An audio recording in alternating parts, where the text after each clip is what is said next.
The opinions and views expressed in the following program are those of the speakers and the host, and do not necessarily reflect those of Yoakley Scott Corporation and your sports network. Yeah, I've been closer to Jesus before, so can you help me out? Oh, can you help me out? Am I on my own? Am I on my own? But can you help me out? Am I on my own? Am I on my own? Or can you help me out? Can you help me out? I've been scared to look in my soul.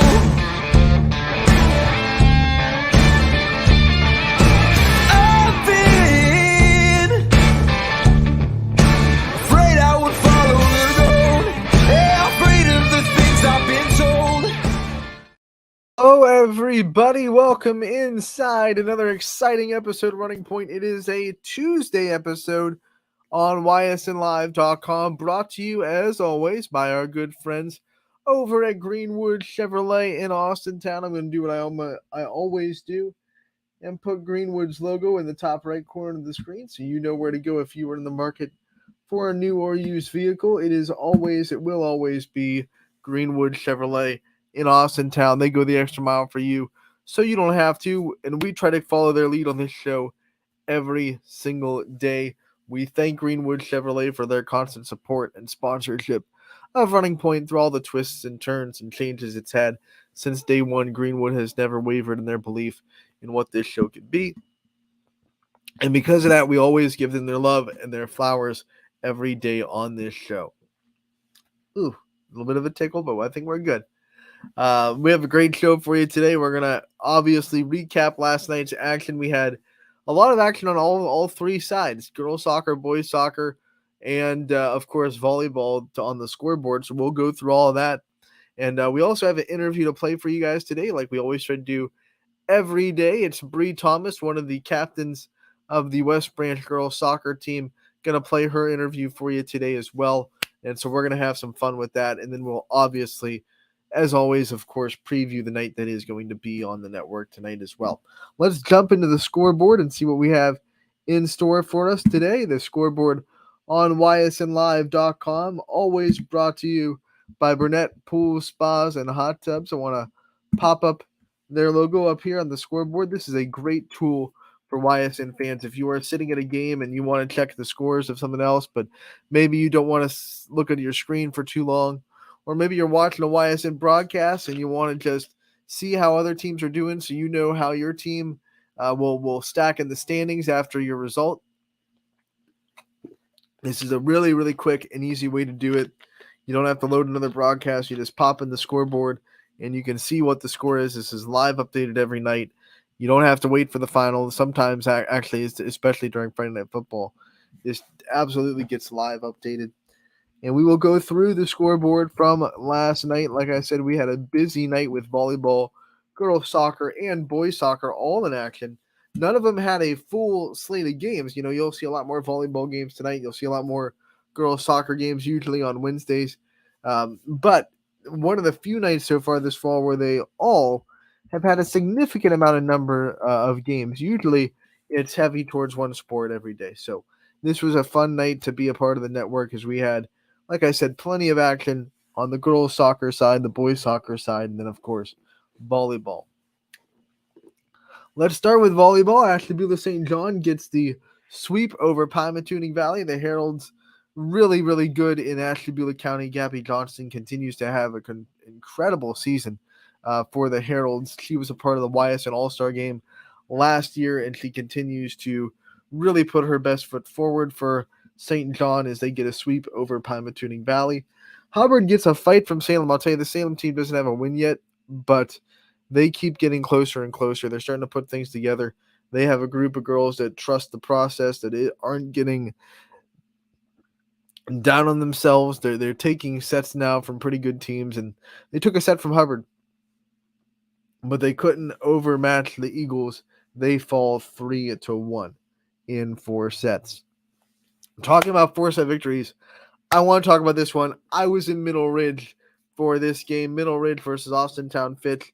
Fitch, part of a back-to-back part of their schedule where they're playing very, very good but lower division teams. It's one of those ones where Fitch is using themselves as a way for other teams in the area to kind of test what they can do in the tournament. Obviously, a team like Middle Ridge wants to play Fitch to really, put a measuring stick to where they are in terms with the district, which is a very, very tough Division 3 district.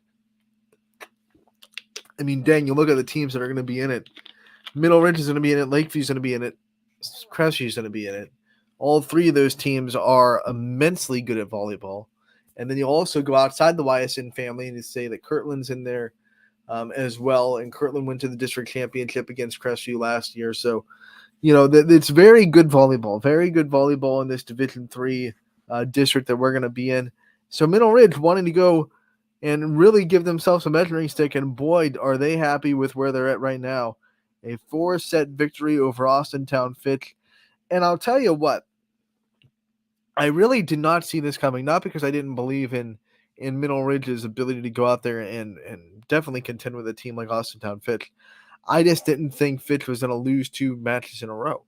I was doing some research after they lost set 1, and they had lost 4 sets in a row since Fitch swept them on Saturday.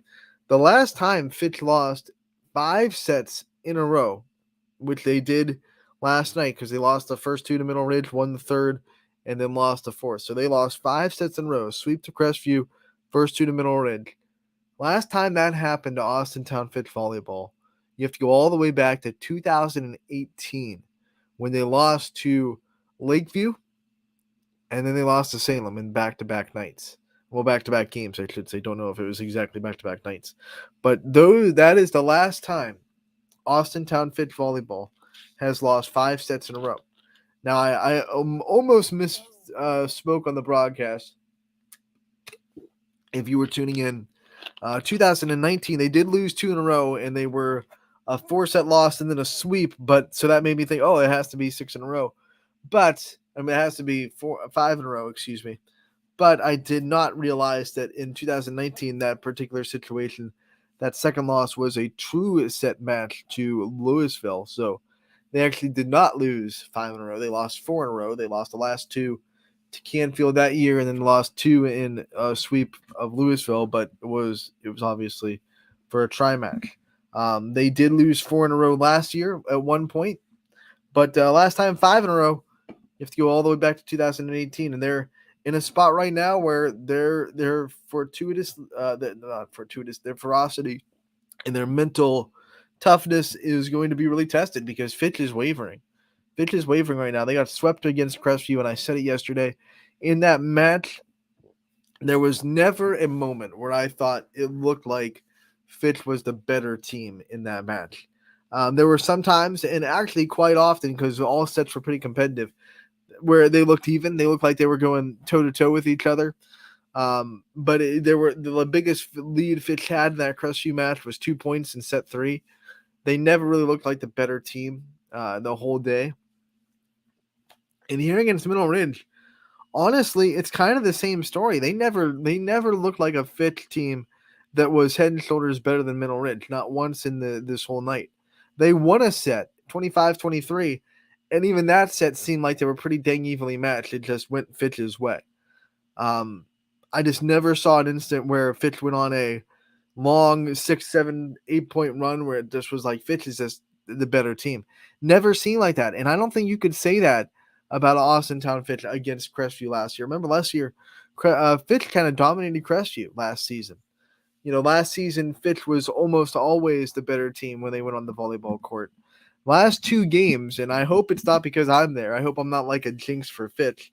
I got a text from Ty Bartell this morning. He said, I think we're going to ban you from Austintown Fitch games because you keep calling their losses. I don't think that's it, but hey, you never know. Stranger things have happened. Maybe the universe just doesn't like it when I take it away from Ty Bartell. But the last 2 games for Austintown Fitch, they had just not looked dominant. And very good volleyball teams across the net from them. Obviously, Middle Ridge is very good. Crestview is considered one of the best programs in the area, especially when you look at what they've done in the last 5 or 6 years combined.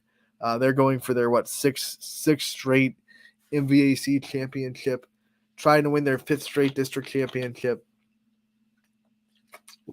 So obviously Crestview is just not to be messed with. But like I said, last year this Fitch team did control Crestview. They beat them in 4 sets, and most of the time this Fitch team looked pretty dang dominant. Now they lost the YSN Player of the Year last year, Jocelyn Jordan, who started her career at Youngstown State.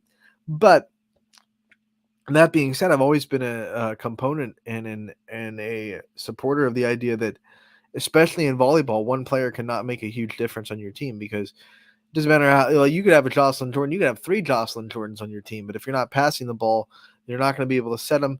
And if you can't set them, you're not going to be able to get them involved in the offense. It's just not going to be good.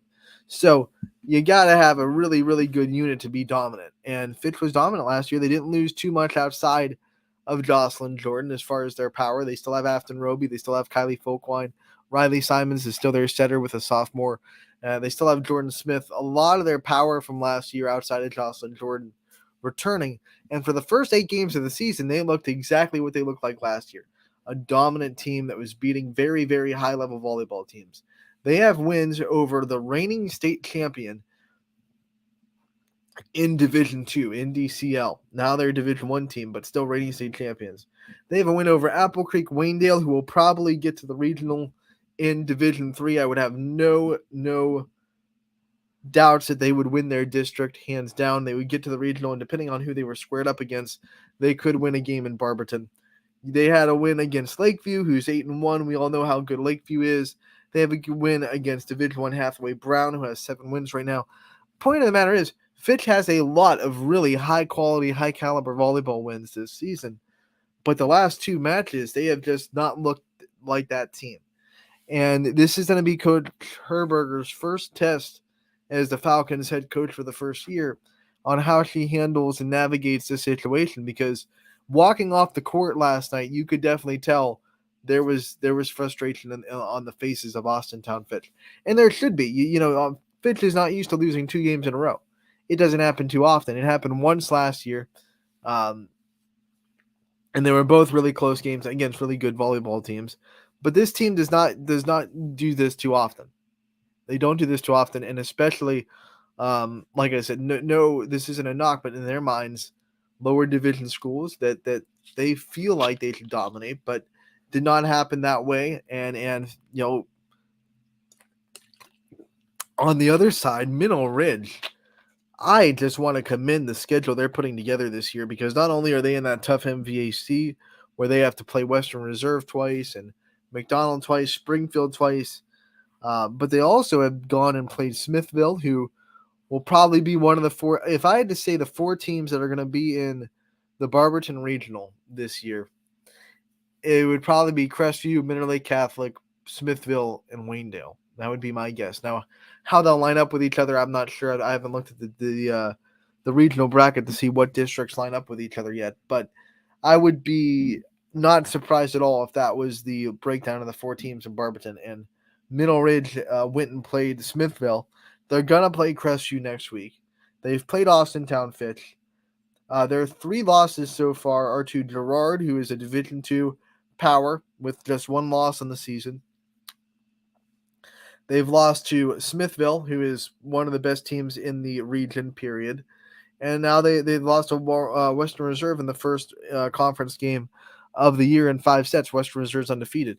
So Middle Ridge, they're 7-3 right now. But those 3 losses are to very high-quality volleyball teams. They're going to continue to play against very good volleyball teams out of conference. I commend Middle Ridge for doing it. And I was telling Coach Lesko, obviously the big concern when you do that is, like, can you still stay confident when you're playing teams that are just beating you? Like Smithville rocked them, and Girard, they didn't dominate Middle Ridge, but they beat them. They swept them. So it's can you stay confident in this match right here? this 4-set win at the right time too, because Western Reserve is Thursday. So this is just like a big bump in their sail. As long as they handle it right.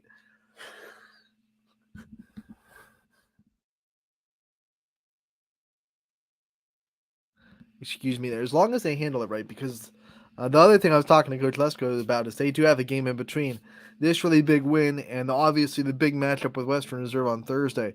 And it's against a Springfield team that is good enough to beat you if you don't show up. Like Mineral Ridge on paper should beat Springfield on paper. They don't play the game on paper, but I was telling him, and his coaching staff and him definitely agreed. Like Springfield has talent. Springfield is good enough, absolutely, to beat you if you don't come out and play your best game. So that's the one concern I have for Mineral Ridge is how do they handle this game in between a huge win over Austintown Fitch and then a big game looming on Thursday. There's that trap game right there against Springfield on the road in the jungle. I think that will really, really tell me how they're going to use this game against Fitch. Because it can either teams can use wins like this in two ways, right? And you see it in all levels of sports when teams get a big win. Maybe it's a big win over a top 5 team in college football or a top 5 team in any college sport. And then they have, a couple of big games after that. You see that sometimes it goes one or two ways. That boosts them and they just shoot out like a rocket after winning that game. Or you see right after that game, they're just a little bit of a lull because they're so high on that win that they kind of stumble the week after. We've seen that happen in every level of sport, both sides of the fence. So I'm really, really excited to see how Mineral Ridge handles coming off of this big win tonight in Springfield, like I said, against a very talented Springfield team, not having the best season, but still having a good enough season where they can beat Mineral Ridge if Ridge doesn't show up. Balin Brungard and Jamaica Brungard are both having phenomenal seasons for Springfield. So I'm really excited to see how Mineral Ridge handles tonight. If they go into Springfield, take care of business, then that'll tell me that they are really handling this win against Fitch the right way. And that'll really make me excited for Thursday's matchup against Western Reserve. So that's kind of my take on those two sides of the fence. I know Fitch is struggling right now, but like I said, you look at Fitch's body of work so far. Yes, they're 8-2, and that's not where they want to be because they feel like they probably on their side feel like they should be 10-0, but they're 8-2, and their 8 wins are against high quality volleyball teams.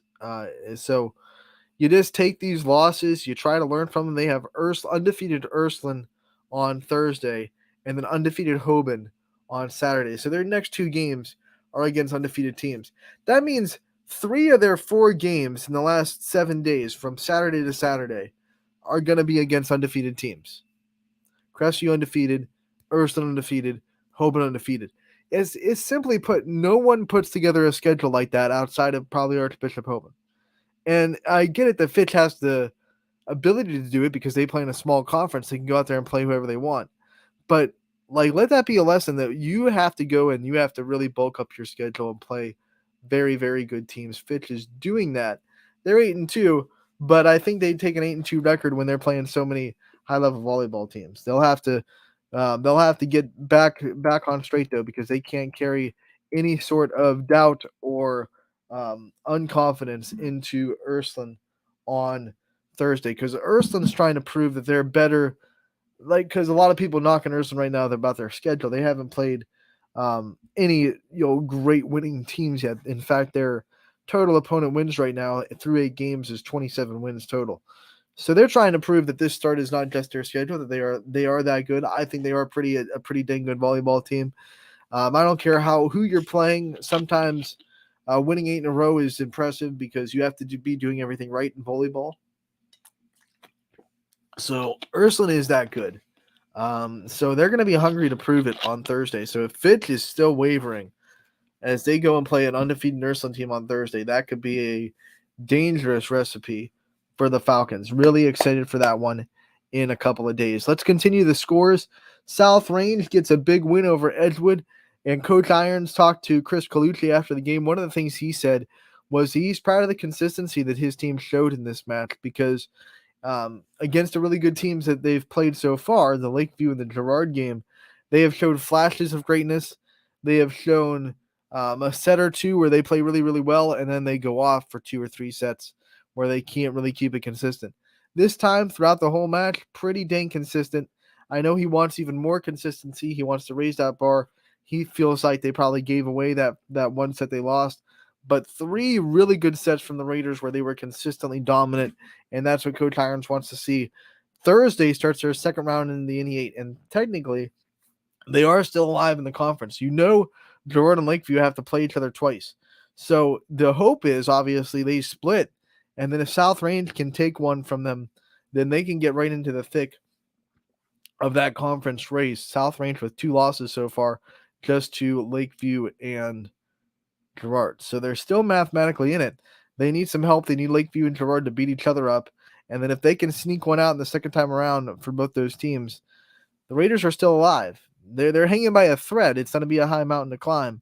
But when you still have that hope, you can really drive yourself in practice a little bit. We have Liberty beating Cheney in straight sets. Lexi Muck is putting together numbers. She had 19 kills in this match. She has 4 games already this year with 18 plus kills. She's really putting together a strong season. Got her 500th kill a little bit earlier this year in her career. And she's having a great 2-year span. The reigning big dog of the year last season, still putting together big numbers this season for the Leopards. Camel Memorial drops at 1, won the next 3 against Poland. Carla Ramirez Ortiz had 47 assists in this game. She runs a great 5-1 offense for the Red Devils. Wyndham, they get the win over Maplewood 3-1. Newton Falls beats JFK in 4 sets. And then Western Reserve sweeps Cardinal Mooney 3-0. Congratulations to Western Reserve's Olivia Hughes, who not only has 1,000 career kills, but now has 1,000 career digs in her illustrious career as a Western Reserve Blue Devil as well. So Olivia Hughes gets her 1,000th career dig in Mooney last night as Western Reserve gets the sweep over the Cardinals in straight sets. Let's go into the soccer scores. And it is Springfield that got the shutout over Brookfield, 4-0, the final score there. The Tigers, an impressive victory for them. Warren JFK and Badger, they worked to a tie, 1-1. It's a draw. Howland had an impressive day against Austintown Fitch as they win 5-0. We have Pullman edging out Niles 1-0 in a very important NE8 battle for the Bulldogs. Waterloo got the best of Crestview 4-2. They're trying to find an identity without Kara English. I don't think we've actually talked too much about Kara English's situation and how just heartbroken I am, and I'm sure everyone at YSN is, for the injury that Kara English suffered in the offseason that is really taking away from what should have been one of the best moments in the network this season. Kara English was on pace to break the state record for career goals. Just needed a good senior season, and unfortunately, she is going to be not playing in her senior year, and that record will not be accomplished. But Waterloo has done a really good job this year navigating that shock and navigating that loss of a really, really good player. They're finding their identity. They've taken a couple of lumps here and there, but they're starting to find their groove. They get the win against a very good Crestview team, 4-2, the final score. Boardman, they win over Salem, 4-1, the final score there. Lakeview and Hubbard, they work to a draw, 1-1, the final score. And then Canfield takes care of Warren Harding, 8-1, the final score there. Boys soccer, we have Middle Ridge. They win over Waterloo, 5-2, final score. We have Garfield and LeBray. Nobody scored in this one. It is a 0-0 draw. A great one if you like defense in Leavittsburg. Jackson Milton, they were able to beat Brookfield 3-0, the final score there. Beaver Local edges out East Liverpool in that rivalry. It is a red day for Beavers Nation, and they win 2-1. And then, in probably the game of the night on the soccer pitch, Warren JFK gets the win over Cardinal Mooney 3-2. A big win for that program. They haven't beaten Cardinal Mooney in quite a minute, and they get the big win over the Cardinals 3-2 final score there. Warren JFK, a very under the radar but very good boys soccer team, and we'll definitely keep an eye on them as we go forward. So that's your recap of last night. That's how it all shook out. We're going to take a break on Running Point. When we come back, we'll have your player profile interview with Bree Thomas, the captain, one of the captains, I should say, of West Branch Girls Soccer. Don't go anywhere. We'll be right back on Running Point. As always, we are brought to you by Greenwood Chevrolet in Austin Town. Quality, customer service, and integrity. Those are the 4 words that have driven our success since 1957 at Joe Dickey Electric. Joe Dickey Electric is one Mahoning Valley landmark business that stays current with the requirements of our customers. Family owned and managed, we are an electrical contractor and energy solutions provider. Every member of our team adds to his or her skill set through ongoing training. Residential, commercial, industrial, automotive, and more. We keep ahead of the needs of our customers with a fleet of more than 50 vehicles and 24/7 emergency service, so you're never left in the dark. Hi, this is Tommy Clem, owner of WRS Insurance Solutions. WRS Insurance Solutions is a local independent agency that specializes in life, Medicare, long-term care, and disability products. Call us at 330-953-3722 or visit us at wrsinsuranceSolutions.com to learn more. Good luck to all the student athletes in the Valley.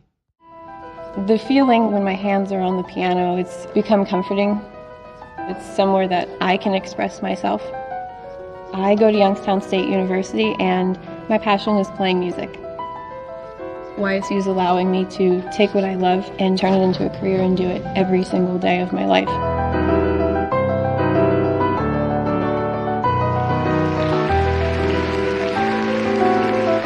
I'm Alyssa and I'm YN proud. My guy keeps it 100% of the time. He wants all 100, won't settle for 99. And it's more than stats, because there's people in those numbers. And I was one of the lost sheep. I'm so glad he cares for all 100. I'm 100% saved, 100% free, 100% love. I can be 100% me. He gave all 100 when they put him up on that tree. That's 100% passion for 100% free.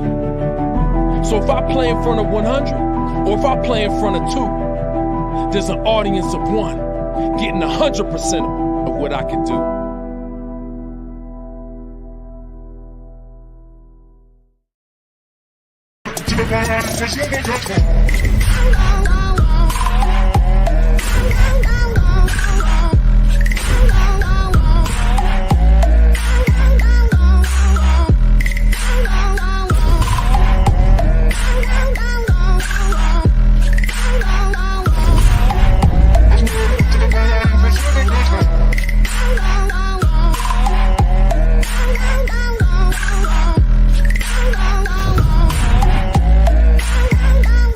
Now you can see every school, to the smallest school, to the intermediate schools, to the schools in the outlying areas. It gives you coverage that you could just never get to before. It's something that's great to experience, and it's opened up a whole new wave of sports viewership. The possibilities are endless here at YSN. Push the envelope every day. Try something new. If it works, great. If it doesn't, well, let's try another angle, and we just keep moving forward. My name is Mike Ackelson, and my sports network is your sports network. What can you do on over 5,000 acres? At Mill Creek Metro Parks, you can discover unique habitats and wildlife, create memorable family moments, experience history, heritage, and park programs, explore scenic landscapes, take time to relax and be well, connect with nature and each other. Come see what's new at Mill Creek Metro Parks. Plan your trip now at millcreekmetroparks.org. Going the extra mile at Greenwood Chevrolet means taking care of our local customers. And it's just a great feeling to put them in a vehicle and get them all excited about a new vehicle. At the end of the day, our goal is to be someone our customers can count on. And every day I'll go the extra mile for the community so they can trust us. To do anything that would convenience the customer or make them feel more at home. Realizing, number one, that we're here for them and that we're not going to go away. That's what going the extra mile means, only at Greenwood Chevrolet.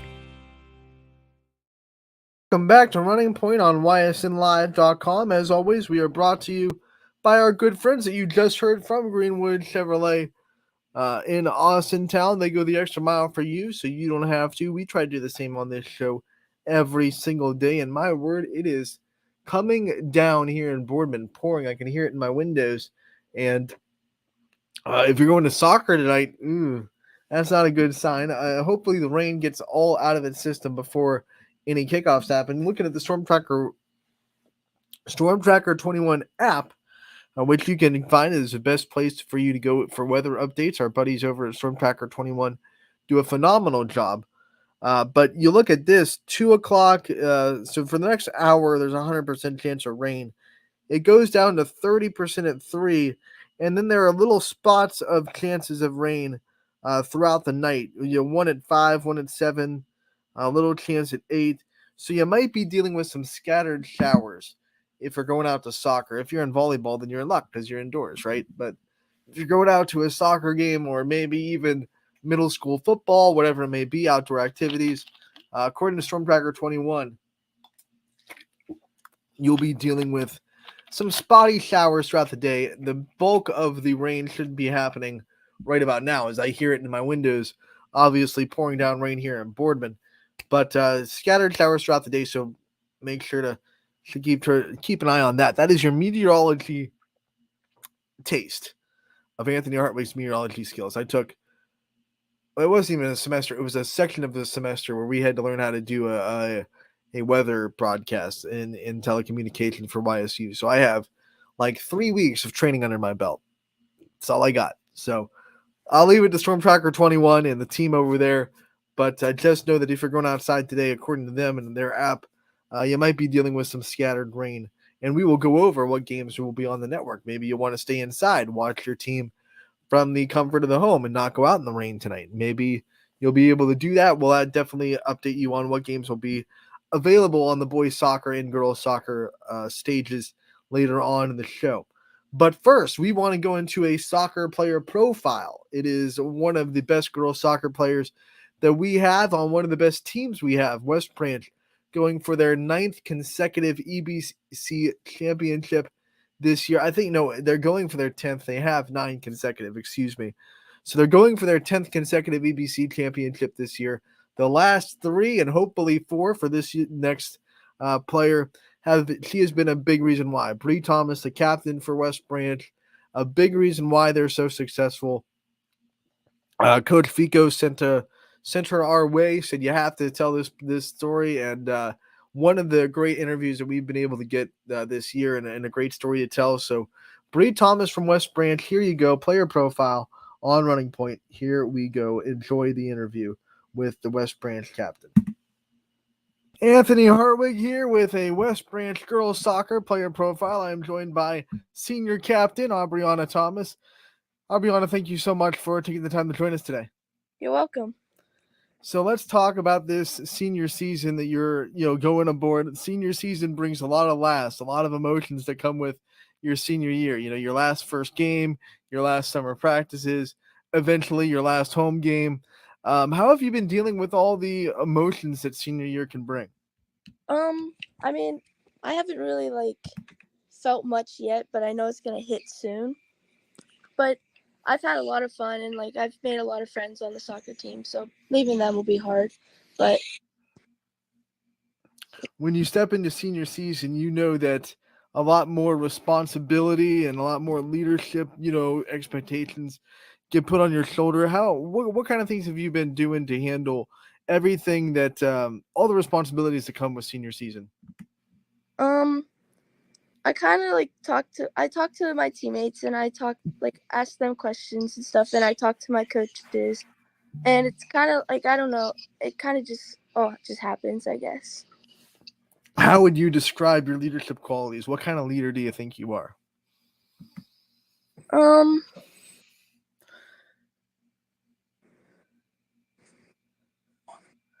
I feel like I'm a very good leader on the field. Like I keep players that sorry, I'm really nervous. You're all good. Hey, when you think about this soccer team and the tradition that West Branch soccer has had, it's been successful for a long time. And now it's your senior season. It's your kind of chance to leave a legacy. What does that mean to you to be able to wear West Branch soccer and hold up the tradition? It means a lot actually. Like it feels really good to play for a team that wants to like keep winning and all that. It's actually really nice. I like it a lot.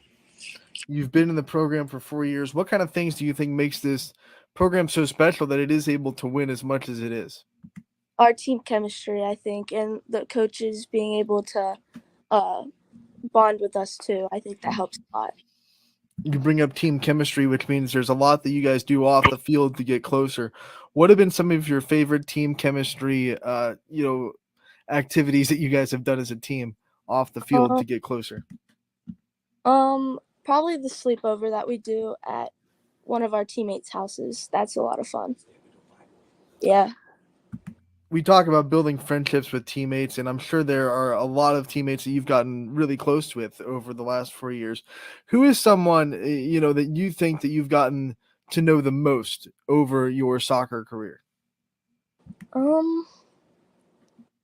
Probably Zoe Sanders. When you think of other teammates that maybe if it wasn't for soccer wouldn't have come into your circle, and that you're so happy that soccer has brought them into your life, who are some teammates that come to mind when you think of that? Well, like a lot of the seniors that I played with, Chloe, Sam, Maddie, Soph, Kennedy, Lauren, and then there's a lot of underclassmen that I got really close with, Allie Brammer, Haley Singer, Grace Bates, Lydia Bates, Eliza Hurst, and Ellie Tucker, and Candace, or I guess Cadence. What we You call just it. rattled off a lot of seniors too. It's a big senior class. What's it like to have a last hurrah with so many great athletes next to you? It's really nice. I like all those girls. It's gonna be sad when at our last game this year. That's for sure.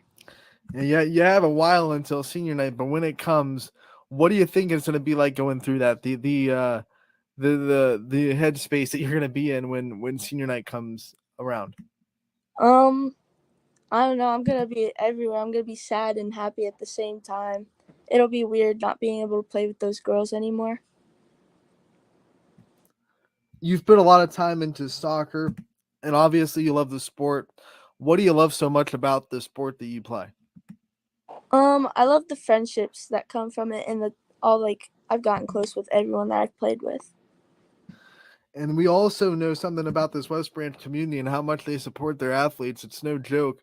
What makes representing West Branch so important to you, and being able to put your school name across your chest every night?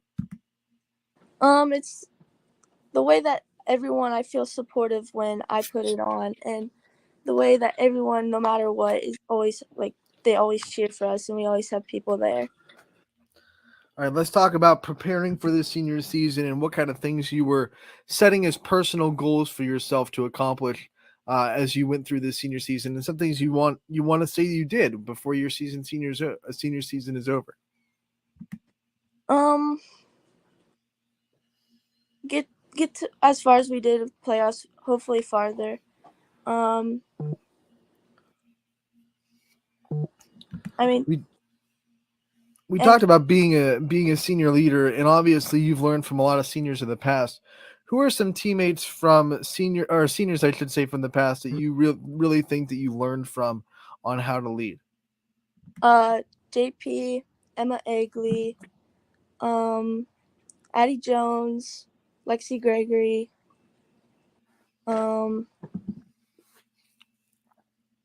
those girls.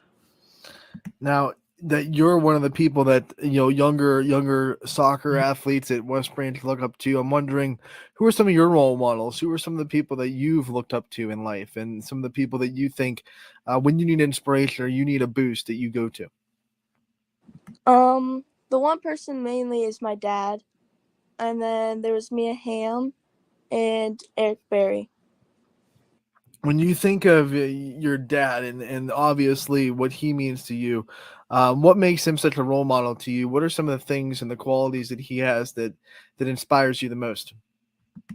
His determination and the way that, no matter what, he's always has a positive attitude.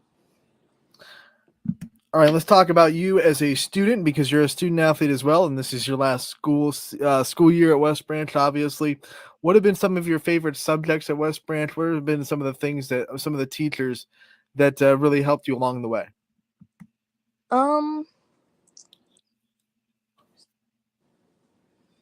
liked Mrs. Bach a lot. Mrs. Bach helped. I'm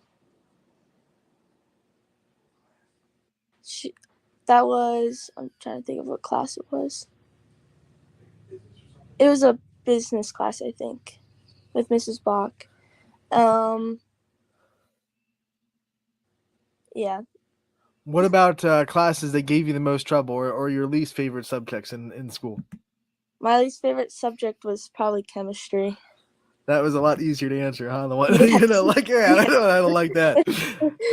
When you think about future after West Branch, we have to talk about that because you're graduating soon. What kind of future goals do you have outside of high school? I want to play in college for soccer, and I want to graduate at college for sports management and minor in business. Have you made any decisions yet on where you want to go? I've narrowed it down to 2 schools. All right, we're down to 2. So you have to promise that when you make that decision, you let YSN know. We'll have an exclusive. We'll have an exclusive signing for you. All right. When you think about those decisions and making those decisions, obviously, like you said, you've narrowed it down to 2. What kind of things are going into making that decision? What kind of things were you looking for in a college? What kind of things did you want to see out of a college program when you were narrowing it from a whole list down to now you have it narrowed down to 2? It's how I felt like when I was at the school, and then it was the coaches and the players.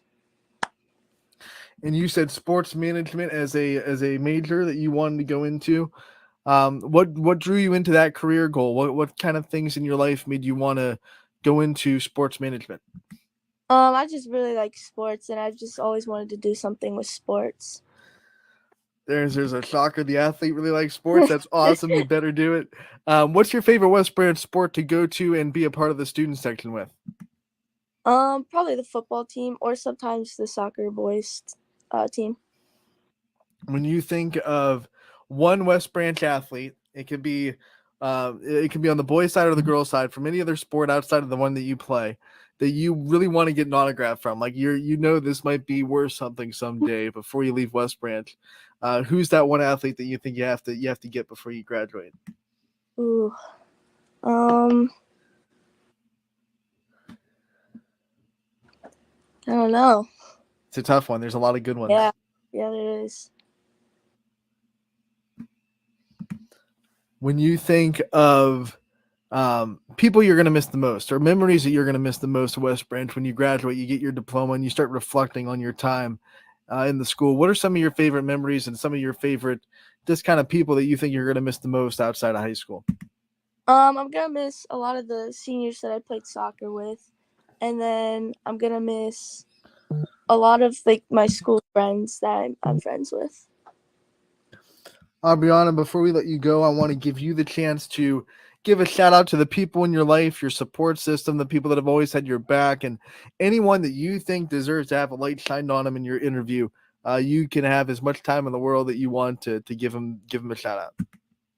I want to thank all my teammates that I've played with, and then I want to thank my coaches, and I want to thank my family, especially my dad, for always supporting me no matter what. All right, Brianna, we want to thank you so much for taking the time to join us today. We wish you the best of luck the rest of your senior season, and we can't wait to talk to you again real soon. All right, thank you. Brianna Bree Thomas joining us A little bit ago, joining me, I should say, to do an interview. What a great player profile. What a great soccer player that we're being able to highlight on YSN. What a mini. We have another West Branch girls soccer player profile that we're going to play in a couple of days, probably Thursday after we do our Golf Wednesday tomorrow. Zoe Sanders, the goalie from West Branch, also had a chance to interview her. So stay tuned for that, because once again, a great player for West Branch, a great team that we love highlighting and love having on the network, and also it was let me tell you, Zoe Sanders was a really good interview. Can't wait for you guys to hear it, and look for that on Thursday as we continue to highlight West Branch girls soccer. Can't wait for that. Let's go into what's going to be happening tonight. Let's go into tonight's schedule. Back to the scoreboard we go, brought to you once again by Burnett Pools, Spas, and Hot Tubs. As we get the fresh reminder of what went on last night, and then we go into tonight, and we have a lot of volleyball on the network. Lordstown tries to go for their first win. They go to Pymatuning Valley. Jefferson and Edgewood squared off for a big Ashtabula County matchup. Orange welcomes in Harvey. Big rivalry as West Branch goes to Salem tonight. Conneaut goes to Lakeside. Newton Falls will travel to Brookfield. St. Vincent, St. Mary. Today it's a rivalry, so we're not allowed to use the V. So it's St. Vincent, St. Mary. Against Archbishop Hoban, the big rivalry down there for the Knights. We have Campbell Memorial going to LeBray. That will be a big one. LeBray trying to set up an undefeated matchup with Crestview on Thursday, but they have to get through Campbell Memorial first. A big one for the Red Devils and Vikings. Champion goes to Liberty. Crestview goes to Garrettsville Garfield. This is the team that gave Crestview, I shouldn't say gave them problems, but was chasing them in the standings the last 2 years. Not so much this year. LeBray's trying to put their hat in the ring this season, but Crestview still a big road trip to Garrettsville Garfield. They'll head down there tonight. East Palestine goes to Latonia in the EOAC. Niles goes to Hubbard. We keep scrolling. Jackson Milton goes to Waterloo tonight. Lakeview in the big NE8 matchup with Girard. That is for a first place spot. And the first matchup between those two teams this season. Lisbon goes to Valley Christian. Lowville goes to McDonald. We have Malvern. I was like, what logo is that? And usually with Malvern, I'm seeing like a big hornet. But Malvern goes to Heartland Christian. Wyndham will welcome in Matthews tonight. We have Middle Ridge going to Springfield. Struthers going to South Range. Poland goes to Boardman. Sebring goes to Western Reserve. Southern Local goes to United. And then the big one in the EOAC, which also has first place on the line, Wellsville versus Columbia. And we have some big ones in conference standings today in volleyball. The ones that are mainly highlighted for first place in the conference are Girard, Lakeview, and Columbia and Wellsville. I'm pointing at the screen as if you can see what I'm pointing at. I'm such a dork. But Lakeview, Girard, and Wellsville at Columbiana will both be really good games. Wellsville suffered their first loss of the season last night to Toronto in 5 sets, so they'll have to bounce back from that and try to get a big win over Columbiana. Wellsville has 70-plus straight wins in EOAC play. They don't want to end that streak here tonight for sure. Boys soccer on in action tonight. Once again, you'll have to dodge some rain possibly, so make sure you know that if you're planning on going out to see these boys soccer games. United goes to Ursuline tonight. Howland goes to Austintown Fitch. Warren Harding goes and travels to Canfield. Hubbard goes to South Range. Hoban will host Normandy. Then we have Badger going to Boardman. A big NE8 matchup between Poland and Girard, and then Lakeview and Niles also going to be squaring off in the NE8 tonight as well. That's it. Boys soccer and volleyball in action tonight. Full slates for both. Let's go over what's going to be on the network tonight. as promised earlier.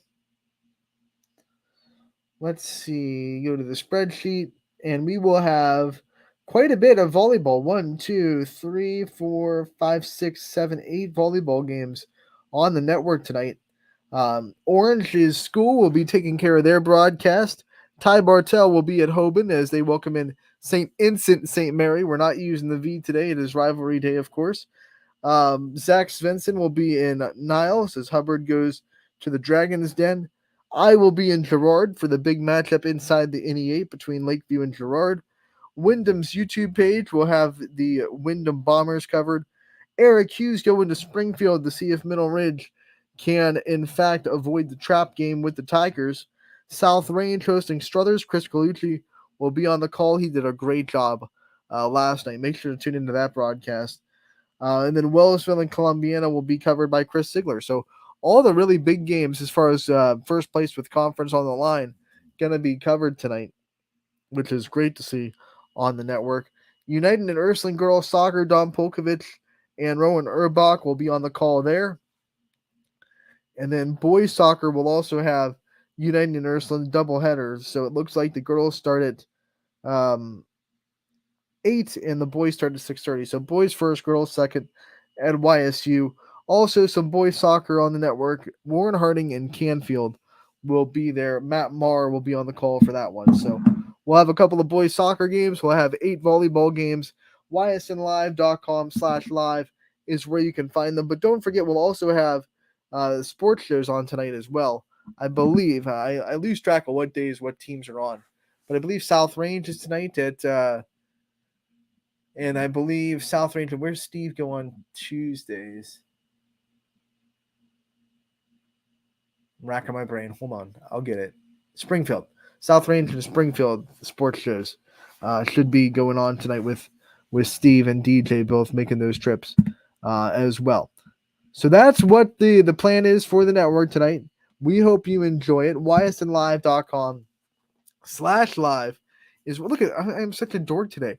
/live. Okay.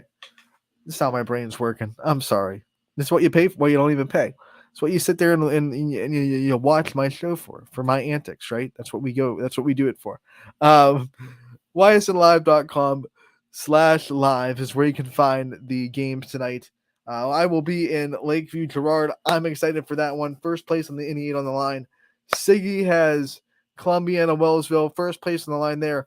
Can Columbiana end Wellsville's long winning streak in the EOAC, or will the Tigers stay dominant? We'll have to see.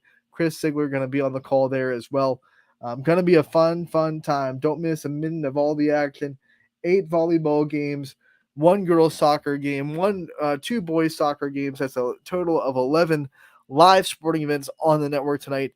Nowhere else you can find that for high school sports. I guarantee it. 11 on a Tuesday. Where are you finding that? It's nowhere but YSN. Stick with us.